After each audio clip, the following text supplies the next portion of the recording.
In today's video, I'm going to teach you how to update Zoom.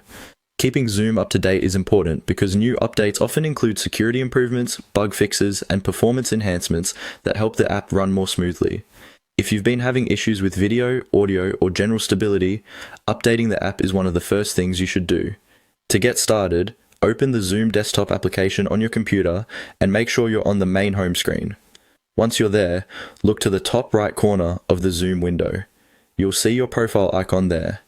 Go ahead and click on that icon to open the account menu. This menu gives you access to several settings and account-related options, and it's also where Zoom places the update tool.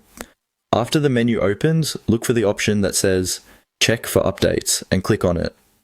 Zoom will immediately start checking to see whether a newer version is available for your app.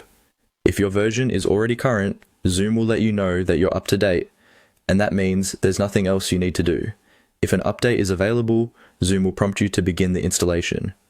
At that point, just follow the on-screen instructions to complete the update process.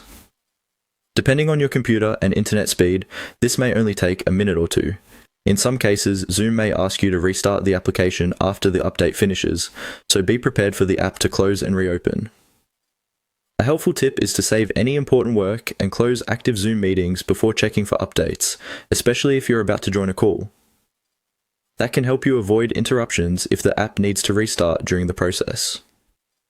It's also a good idea to check for updates regularly so you're always using the latest version with the newest features and fixes. And that's all it takes to update Zoom.